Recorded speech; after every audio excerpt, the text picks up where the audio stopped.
जय हिंद साथियों। स्वागत है आप सबों का एक बार फिर से हकल केमिस्ट्री के इस यूट्यूब प्लेटफॉर्म पे। दोस्तों, इस भागदौड़ भरी ज़िंदगी में समय निकालना आजकल बहुत ही मुश्किल हो जाता है।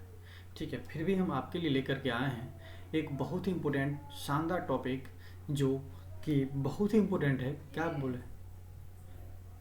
इम्पोर्टेंट ही इम्पोर्टेंट है। उस टॉपिक का नाम है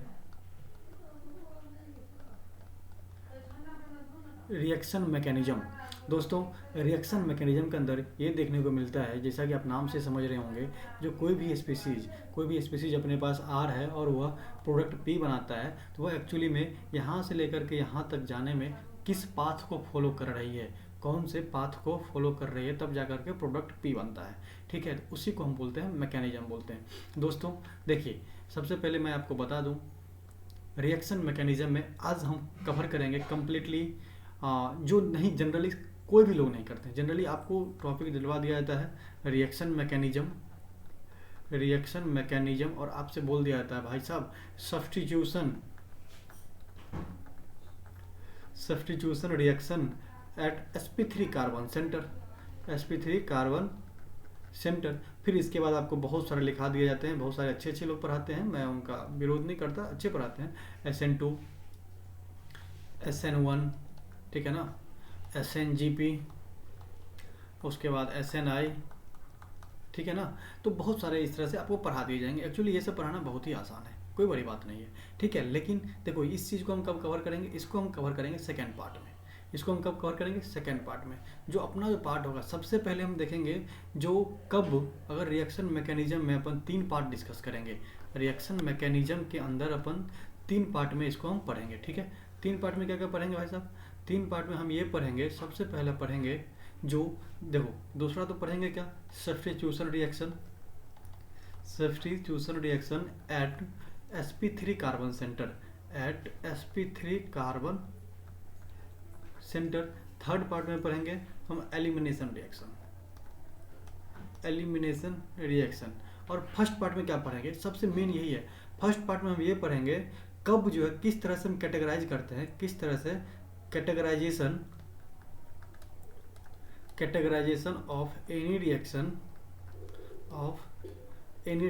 मतलब किस तरह से हम कैटेगराइज करते हैं, जो कौन सा रिएक्शन जो है सो सब्स्टिट्यूशन के तहत, कौन सा रिएक्शन का मैकेनिज्म सब्स्टिट्यूशन के तहत जाएगी और कौन से रिएक्शन का मैकेनिज्म एलिमिनेशन मैकेनिज्म के तहत जाएगी। तो हम कंप्लीटली रिएक्शन मैकेनिज्म के अंदर हम 3 पार्ट में कवर करेंगे। सबसे पहले ये पढ़ेंगे बेसिक इंट्रोडक्शन और कैटेगराइजेशन ऑफ एनी रिएक्शन। उसके बाद पढ़ेंगे substitution reaction at sp3 centre और उसके बाद क्या पढ़ेंगे, एलिमिनेशन रिएक्शन। ठीक है दोस्तों, तो आइए हम आगे बढ़ते हैं। ठीक है, देखो सबसे पहले क्या होता है, ध्यान से देखिएगा। सबसे पहले क्या होता है, अपने पास कोई भी रिएक्टेंट स्पीसीज आर है, या फिर इसी को आप सबस्ट्रेट भी बोल सकते हैं। कोई भी स्पीसीज अपने पास रिएक्टेंट स्पीसीज रिएक्टेंट है, या फिर आप इसी को you can also called substrate. क्या बोल सकते हैं, इसी को आप सबस्ट्रेट बोल सकते हैं। ठीक है, रिएक्टेंट होगी, ठीक है भाई साहब, हम सब जानते हैं। और क्या बनाएगी, प्रोडक्ट बनाएगी। एकदम सही बात है। प्रोडक्ट जब बनाएगी तो इसके साथ में यहाँ पे आप देखे होंगे एरो के ऊपर में कुछ सॉल्वेंट लिख रखा होता है, कुछ टेम्परेचर एंड प्रेशर की कंडीशन दे रखी होती है, और साथ में यहाँ दोस्तों कुछ यहाँ पे रीएजेंट ले लिया जाता है। क्या ले लिया जाता है, रीएजेंट ले लिया जाता है। ठीक है, तो आइए हम ये देखेंगे सबसे पहले दोस्तों, जो रिएक्टेंट क्या क्या ले सकते हैं। ठीक है, पहली बात ये देखेंगे। दूसरा हम रीएजेंट के ऊपर चर्चा करेंगे। उसके बाद तीसरा हम किसके ऊपर चर्चा करेंगे, सॉल्वेंट के ऊपर चर्चा करेंगे। ठीक है दोस्तों, तो कोई भी रिएक्शन मैकेनिज्म में पढ़ने से पहले आपको रिएक्टेंट गिवन होगा, आपके पास रिएक्टेंट या फिर सबस्ट्रेट गिवन होगा, रिएजेंट कुछ गिवन होंगे, सॉल्वेंट गिवन होंगे, कुछ टेम्परेचर प्रेशर का कंडीशन दे रखा होगा, और उसके बाद प्रोडक्ट का फॉर्मेशन होगा। ठीक है, तो आइए सबसे पहले समझते हैं जो रिएक्टेंट कितने प्रकार के होते हैं और कौन कौन से रिएक्टेंट हम इस चैप्टर के अंदर में कंसीडर करते हैं। ठीक है, देखिए सबसे पहला है अपने पास, अगर रिएक्टेंट क्या हो, रिएक्टेंट जो हो इलेक्ट्रॉन रिच स्पीसीज हो। क्या हो, इलेक्ट्रॉन रिच स्पीसीज हो। ठीक है, देखिए इससे पहले मैं एक चीज़ डिस्कस कर लेता हूँ आपके साथ। देखिए सबसे पहली बात है, सबसे पहले समझिएगा, जो रिएक्टेंट प्लस रीएजेंट से क्या बना, प्रोडक्ट बना। ठीक है, मैं आपको एक स्टोरी सुनाता हूँ, ठीक है, ध्यान से समझिएगा। देखिए इन दोनों के बीच में क्या होगी, रिएक्शन होने के लिए क्या होगी, इन दोनों के बीच में एक इलेक्ट्रोस्टैटिक इंट्रैक्शन होगी। क्या होगी, एक इलेक्ट्रोस्टैटिक इंट्रैक्शन होगी, इलेक्ट्रोस्टैटिक इंट्रैक्शन होगी। सबसे पहली बात, अगर यह इलेक्ट्रोस्टैटिक इंट्रैक्शन अगर अट्रैक्टिव इन नेचर है, क्या है, अगर इलेक्ट्रोस्टैटिक इंट्रैक्शन अगर अट्रैक्टिव इन नेचर है, मतलब वह इंट्रैक्शन जो अट्रैक्शन शो कर रहा हो, और एक क्या हो सकता है, रिपल्सिव इंट्रैक्शन हो सकती है। हम सब जानते हैं ये बात। जब अट्रैक्टिव इन नेचर हो गई तभी जाकर के रिएक्शन प्रोसीड होगी भाई साहब, तभी जाकर के रिएक्शन प्रोसीड होगी। लेकिन जब रिपल्सिव होगी तो रिएक्शन प्रोसीड नहीं होगी।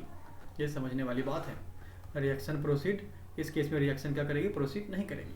अगर इस केस में रिएक्शन प्रोसीड होती है, जो एक्चुअली में इंट्रैक्शन जो होता है, ऐसा कौन सा इंट्रैक्शन होता है भाई साहब, इंट्रैक्शन जो होता है यहाँ पे होमो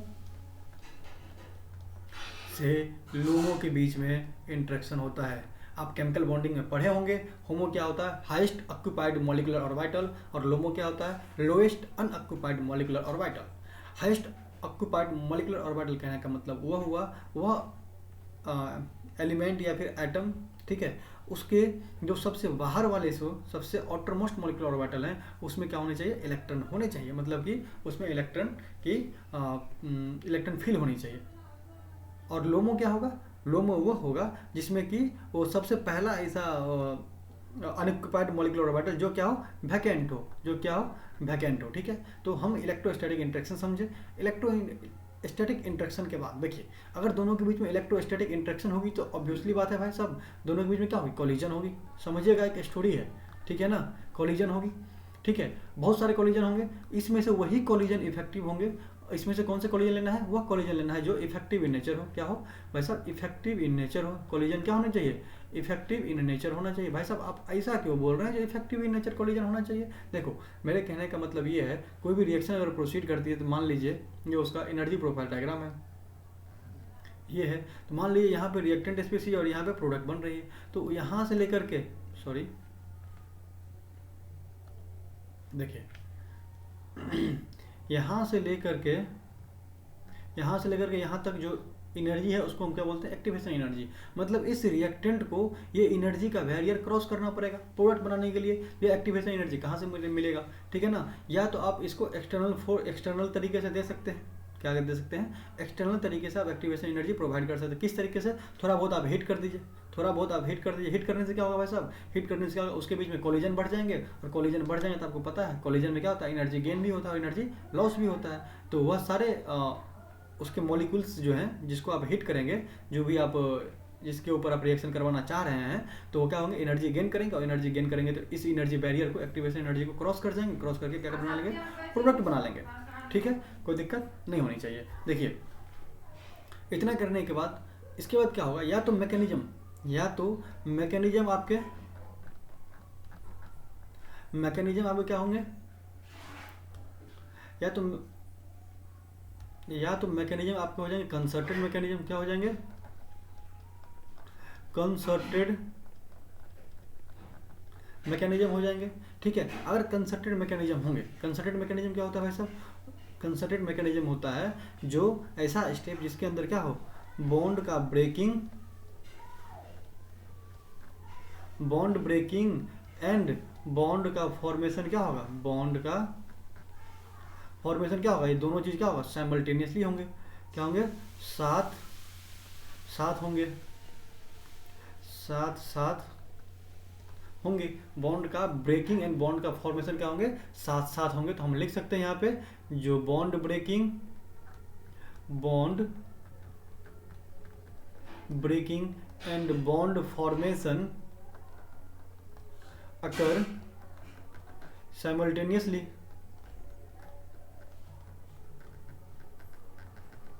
बॉन्ड का बनना और बॉन्ड का टूटना क्या होगा, ऐसा स्टेप जिसके अंदर बॉन्ड का बनना और बॉन्ड का टूटना क्या होगा, एक साथ होगा। उसी प्रोसेस को क्या बोलते हैं हम, उसी टाइप के मैकेनिज्म को क्या बोलते हैं, कंसर्टेड मैकेनिज्म। ठीक है, या तो क्या होगा, पहला इस तरीके का हो सकता है, और दूसरा क्या हो सकता है दोस्तों, दूसरा ये हो सकता है जो कोई भी इंटरमीडिएट का फॉर्मेशन हो जाए, कोई भी इंटरमीडिएट फॉर्म कर जाए दोस्तों, है ना। अगर इंटरमीडिएट फॉर्म कर गया, कोई भी इंटरमीडिएट हो सकता है, या तो कार्बोकेटायन हो सकता है, कार्बोनाइन हो सकता है, एनी ऑफ देम हो सकता है, कोई भी हो सकता है, ठीक है। तो इंटरमीडिएट फॉर्म करने का क्या होगा, सबसे पहले रिएक्टेंट, ठीक है, उसके बाद क्या होगा, पहले इंटरमीडिएट बनेगा। अगर इंटरमीडिएट स्टेबल हुआ बाबू, याद रखिएगा इंटरमीडिएट क्या बनेगा, स्टेबल बनना चाहिए। रिएक्टेंट से क्या बनेगा, इंटरमीडिएट, और इंटरमीडिएट के बाद क्या बनेगा, वो प्रोडक्ट बनाएगा, ठीक है। तो इस प्रकार से रिएक्शन मैकेनिज्म का बेसिक शुरू होता है, ठीक है। तो हम बात कर रहे थे आपसे, देखिए, हाँ, हम आपसे बात कर रहे थे टाइप्स ऑफ सबस्ट्रेट में। क्या बात कर रहे थे दोस्तों, टाइप्स ऑफ सबस्ट्रेट के अंदर हम बात कर रहे थे आपसे, देखो, types of substrate, types of substrate, ठीक है। जरा इससे पहले एक चीज और जान लीजिए, क्या, जो रिएजेंट होते हैं, जो रिएजेंट जो होते हैं, रिएजेंट क्या होते हैं, रिएजेंट वह स्पीसीज होते हैं जैसे इलेक्ट्रोफाइल और न्यूक्लियोफाइल का कॉम्बिनेशन होता है। क्या होता है, इलेक्ट्रोफाइल और न्यूक्लियोफाइल का कॉम्बिनेशन होता है। अब कहेंगे सर इलेक्ट्रोफाइल और न्यूक्लियोफाइल क्या होता है, इलेक्ट्रोफाइल क्या होता है और न्यूक्लियोफाइल क्या होता है, आप सब जानते भी होंगे। इलेक्ट्रोफाइल वह स्पीसीज होता है जो क्या हो, इलेक्ट्रॉन डेफिशिएंट इन नेचर हो, इलेक्ट्रॉन डेफिशिएंट इन नेचर हो, ठीक है। और न्यूक्लियोफाइल क्या होंगे, इलेक्ट्रॉन रिच इन नेचर हो, क्या हो, इलेक्ट्रॉन रिच इन नेचर हो। भाई साहब हम पहचानेंगे कैसे, कोई भी स्पीसीज इलेक्ट्रॉन डेफिशिएंट है या फिर कोई भी स्पीसीज इलेक्ट्रॉन रिच है। देखो आसान सा तरीका है, देखो इलेक्ट्रॉन डेफिशिएंट तो वो सारे स्पीसीज होंगे जिसके इलेक्ट्रॉन क्या हो, लेस देन 8 हो, ठीक है ना। जैसे एग्जांपल में आप ले लीजिए BH3, AlCl3, ठीक है ना। इस तरह से आप और भी एग्जांपल ले सकते हैं, BCl3, ठीक है, ETC। ये सारे के सारे क्या हैं, इलेक्ट्रॉन डेफिशिएंट है। क्यों, क्योंकि देखो बोरोन के साथ 3 हाइड्रोजन बने हुए हैं, तो एक बॉन्ड में 2 इलेक्ट्रॉन, तो 3 बॉन्ड में कितने इलेक्ट्रॉन, 6 इलेक्ट्रॉन। यहाँ भी 6 इलेक्ट्रॉन और यहाँ भी कितने, 6 इलेक्ट्रॉन। अब देखिए इलेक्ट्रॉन रिच कहने का मतलब क्या हो गया, उसके पास या तो क्या होना चाहिए, लोन पेयर होना चाहिए, bearing lone pair, lone pair होना चाहिए, या फिर इलेक्ट्रॉन पेयर होना चाहिए। लेकिन सर ये कौन सी बला है, इलेक्ट्रॉन पेयर किसको बोल दिया सर, यही तो हुआ इलेक्ट्रॉन पेयर। नहीं भाई साहब, इलेक्ट्रॉन पेयर वह होता है जो दूसरे से छीना गया, मतलब बोले तो नेगेटिव चार्ज, मतलब बोले तो नेगेटिव चार्ज, ठीक है। लोन पेयर हो गया, और इसके पास लोन पेयर होना चाहिए या फिर इलेक्ट्रॉन पेयर होना चाहिए, ठीक है। ये सारे के सारे किसकी तरफ बिहेव करेंगे, इलेक्ट्रॉन रिच की तरफ बिहेव करेंगे, ठीक है। तो आइए बढ़ते हैं, रिएजेंट समझ लिए जो इलेक्ट्रोफाइल और न्यूक्लियोफाइल की कॉम्बिनेशन होती है, ठीक है। आइए अब टाइप्स ऑफ सबस्ट्रेट समझते हैं। देखिए टाइप्स ऑफ सबस्ट्रेट में सबसे पहला अपन सबस्ट्रेट जो ले रहे हैं, सबसे पहले हम सबस्ट्रेट ले रहे हैं बाबू इलेक्ट्रॉन रिच सबस्ट्रेट, ठीक है। अगर इलेक्ट्रॉन रिच सबस्ट्रेट है इसका मतलब क्या हुआ, वैसा सबस्ट्रेट जिसके पास इलेक्ट्रॉन डेंसिटी हो। जैसे एग्जांपल में आप क्या ले सकते हैं, एग्जांपल में आप ले सकते हो कोई भी अल्कीन ले सकते हो, आप बेंजीन रिंग ले सकते हो, उसके बाद आप और भी ले सकते हो, बहुत सारे हैं, ठीक है ना। अल्काइन ले सकते हैं आप, उसके बाद आप बोले तो फ्यूरेन ले सकते हैं, उसके बाद आप थायोफिन ले सकते हैं, उसके बाद आप पायरोल ले सकते हैं, ठीक है ना। और भी बात कर लें तो आप अपन पैरिडीन ले सकते हैं। ये सारे के सारे क्या हो गए, इलेक्ट्रॉन रिच सबस्ट्रेट हो गए भाई साहब, ठीक है। अब समझिए अगर ये सबस्ट्रेट क्या है, इलेक्ट्रॉन रिच इन नेचर है, अगर ये substrate electron rich in nature हैं, अब बताइए इस सबस्ट्रेट के ऊपर कौन अटैक करेगा भाई साहब। अगर ये इलेक्ट्रॉन रिच इन नेचर है तो ऑब्वियसली बात है जो इलेक्ट्रॉन डेफिशिएंट स्पीसीज होंगे वही रिएक्ट करेंगे इसके ऊपर, ठीक है। तो मतलब एक इसके ऊपर अटैक बाय इलेक्ट्रोफाइल, इलेक्ट्रोफाइल के ऊपर हम लिखेंगे ई, उसके ऊपर पॉजिटिव चार्ज, ठीक है। आइए हम कुछ एग्जाम्पल से के साथ आगे बढ़ते हैं, ठीक है। देखिए अगर कोई सबस्ट्रेट है, मान लेते हैं इलेक्ट्रॉन रिच सबस्ट्रेट है, ठीक है। अब देखिए इलेक्ट्रॉन रिच सबस्ट्रेट अपने पास कोई भी ले लेते हैं, अल्कीन ही ले लेते हैं, ठीक है। उसे अभी जनरली लेके चलते हैं, कोई भी सबस्ट्रेट है S, उसके ऊपर आपने इलेक्ट्रोफाइल का अटैक करवाया, ठीक है। उसके ऊपर आपने क्या करवाया, इलेक्ट्रोफाइल का अटैक करवाया, तो क्या बन गया, S के साथ ही इलेक्ट्रोफाइल का अटैक करवाया प्लस चार्ज, ठीक है। अब देखिए ध्यान से देखिएगा, यहीं से रिएक्शन का जो है ना कैटेगराइजेशन स्टार्ट हो जाती है। ठीक है, कब अपने को सब्स्टिट्यूशन रिएक्शन पढ़ना है और कब अपने को एलिमिनेशन रिएक्शन पढ़ना है दोस्तों। देखो अब क्या हुई बात, यहाँ पर अगर आप देखो सब्स्ट्रेट के साथ इलेक्ट्रोफाइल जुड़ गया, यहाँ से दो कैटेगराइज कर दो रिएक्शन को। ठीक है, अगर आप दो तरह से कैटेगराइज कर देते हैं तो देखो, अगर इसके ऊपर आप न्यूक्लियोफाइल का अटैक करवा देते हो, इलेक्ट्रोफाइल का तो अटैक करवा दिया आपने, और न्यूक्लियोफाइल का भी अगर आप अटैक करवा देते हो तो इसी टाइप के रिएक्शन को बोला जाता है, क्या बोला जाता है, इलेक्ट्रोफिलिक एडिशन रिएक्शन। क्या बोला जाता है साथियों, इलेक्ट्रोफिलिक एडिशन रिएक्शन बोला जाता है। ठीक है, अगर हम इसके ऊपर कोई भी ग्रुप को क्या कर दें, सब्स्टिट्यूट कर दें, कोई भी ग्रुप को हम रिमूव कर दें, या फिर ग्रुप क्या कहते हैं इसको, एलिमिनेट एनी ग्रुप, एलिमिनेशन कर दें किसी भी एटम का, एलिमिनेट कोई भी एटम का एलिमिनेशन कर दें, तो इस टाइप के रिएक्शन को बोला जाता है electrophilic elimination reaction. Electrophilic elimination reaction बोल दिया जाता है साथियों।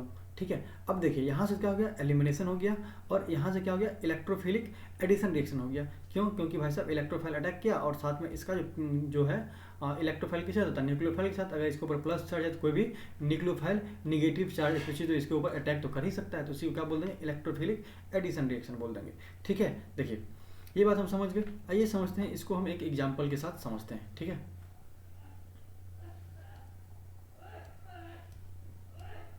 देखिए अगर हम इसका एग्जांपल ले लें, जरा एक सेकेंड, कुछ इंपॉर्टेंट कॉल आ रहे हैं तो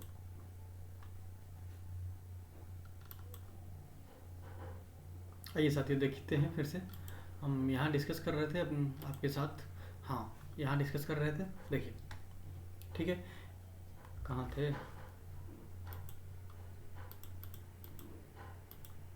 हाँ यहाँ थे।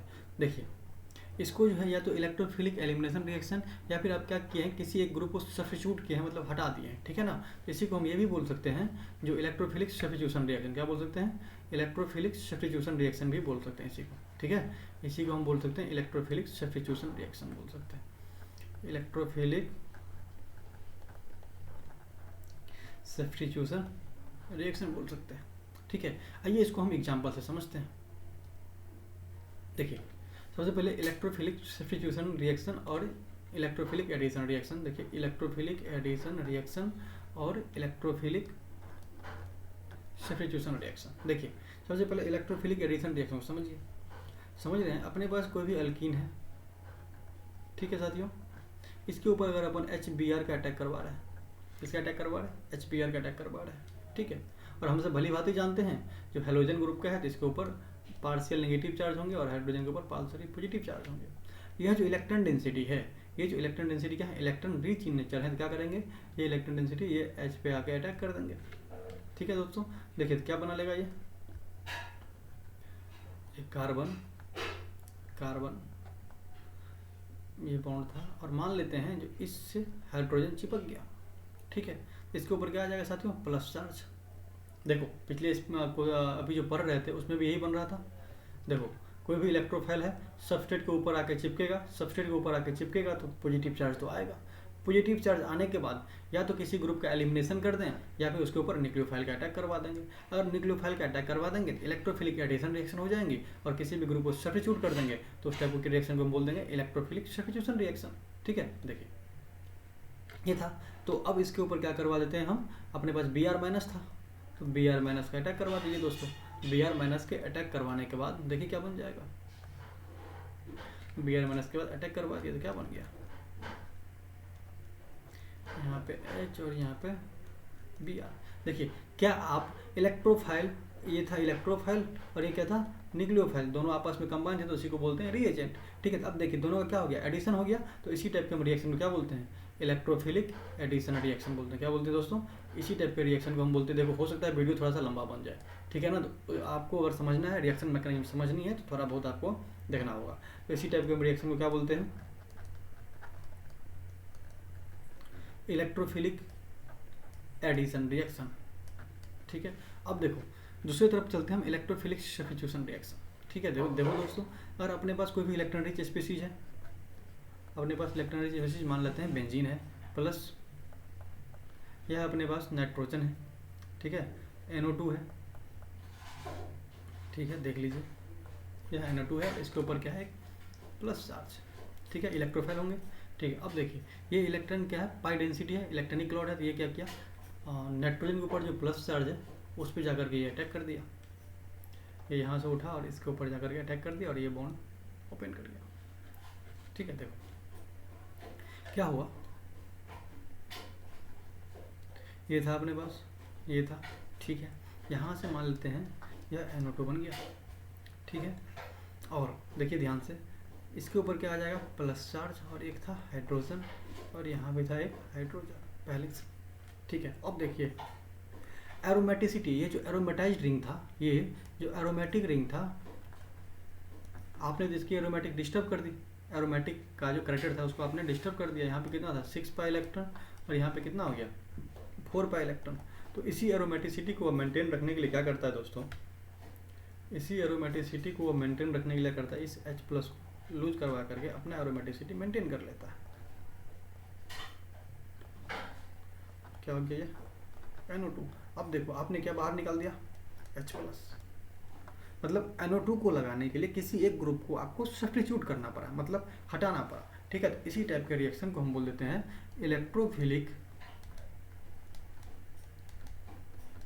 Electrophilic substitution reaction. समझ में आ रही बात, ठीक है। देखिए यहाँ से आपको पता चला होगा कब इलेक्ट्रोफिलिक एडिशन रिएक्शन का कैरेक्टराइजेशन कहाँ से होती है, इलेक्ट्रोफिलिक एडिशन रिएक्शन कहाँ से आती है और इलेक्ट्रोफिलिक सब्स्टिट्यूशन रिएक्शन कहाँ से आती है।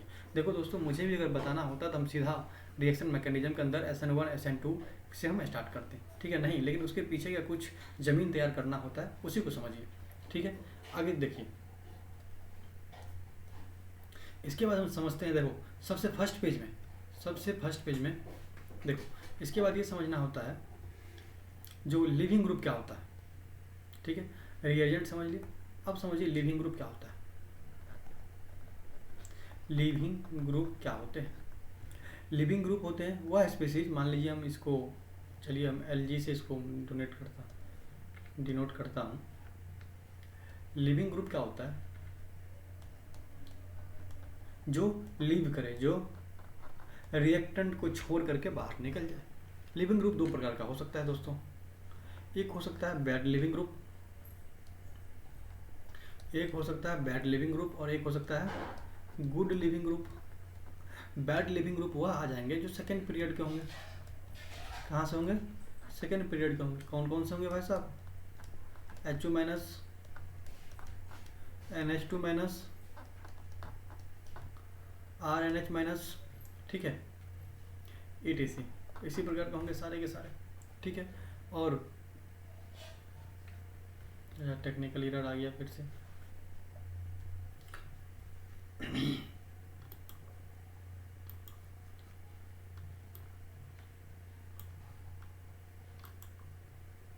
ठीक है।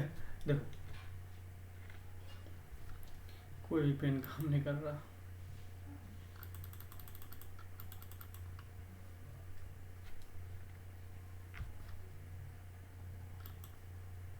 देखो गुड लिविंग ग्रुप क्या होंगे, गुड लिविंग ग्रुप वह होंगे जो क्या हो, या तो उसके गुड लिविंग ग्रुप दो प्रकार से होंगे, ठीक है, या तो उसके पास क्या हो वैकेंट डी ऑर्बिटल, क्या हो वैकेंट डी, अच्छा इस पेन से तो अच्छा वही पेन था,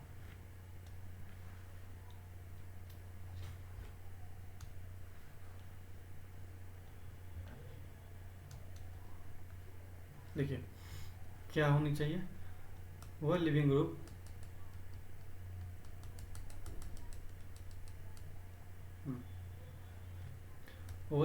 जिसके पास क्या हो वैकेंट डी ऑर्बिटल हो। वैकेंट डी ऑर्बिटल मतलब I minus, Cl minus, Br minus, RS minus, etc, ये सब के पास क्या है वैकेंट डी ऑर्बिटल है। या फिर इसके साथ क्या होना चाहिए, सेकेंड पीरियड के ही जो लिविंग ग्रुप थे, सेकेंड पीरियड के जो भी लिविंग ग्रुप थे, ठीक है ना, वही क्या होना चाहिए रेजोनेंस स्टेबलाइज होना चाहिए। क्या होना चाहिए, रेजोनेंस स्टेबलाइज होना चाहिए, ठीक है। तो इसी को मैं इस तरह से लिख देता हूँ CH3 C double bond O minus, मैं इसी को लिख देता हूँ NH minus C double bond O minus, ठीक है, R C double bond O minus. यही सारे के सारे क्या हैं, ये स्टेबलाइज है, रेजोनेंस से स्टेबलाइज है, ठीक है ना, ये सारे के सारे हैं। आप 12th में तो आपको पता है जो रेजोनेंस क्या होता है, ठीक है। तो इस ये दो प्रकार के लिविंग ग्रुप होते हैं, एक बैड लिविंग ग्रुप और एक गुड लिविंग ग्रुप होते हैं, ठीक है। आपको न्यूक्लियोफाइल भी बता दिया हमने, आपको लिविंग ग्रुप के बारे में भी बता दिया। हाँ, अब आप बात आती है सॉल्वेंट क्या होता है। देखिए सॉल्वेंट दो प्रकार का होता है, एक पोलर और एक नॉन पोलर।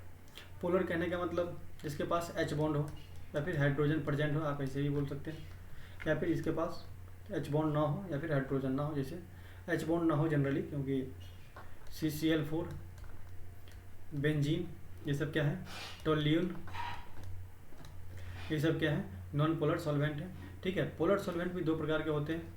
पोलर सॉल्वेंट में एक आता है polar protic solvent, polar protic solvent, एक होता है polar aprotic solvent, polar aprotic solvent होता है, ठीक है। तो जनरली जो है सो कब कौन से सॉल्वेंट को अपन यूज करते हैं, कब कौन से सॉल्वेंट को यूज करते हैं, आप कहोगे सर ये पोलर प्रोटिक सॉल्वेंट क्या होता है। पोलर प्रोटिक सॉल्वेंट वो होता है जो H+ रिलीज करे, जो H+ क्या करे, रिलीज करे। और ये क्या होता है पोलर एप्रोटिक, जो H+ रिलीज नहीं करे, जो H+ रिलीज नहीं करे उसको क्या बोल देंगे, पोलर एप्रोटिक सॉल्वेंट बोल देंगे, ठीक है साथियों। देखो सबसे पहले जो हमने आपको बेसिक फंडा तैयार किया, तो रिएक्शन मैकेनिज्म को पढ़ना जरूरी क्यों होता है, ठीक है ना। रिएक्शन मैकेनिज्म को पढ़ने के लिए क्या क्या चीज़ बातें ध्यान में रखनी पड़ती है, ठीक है।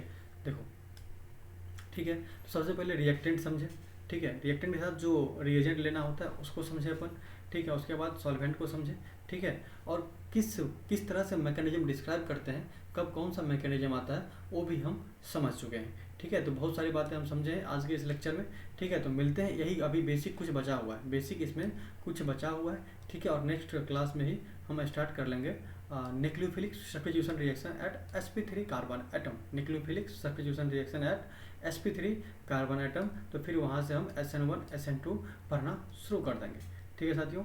मिलते हैं नेक्स्ट वीडियो में, तब तक के लिए धन्यवाद।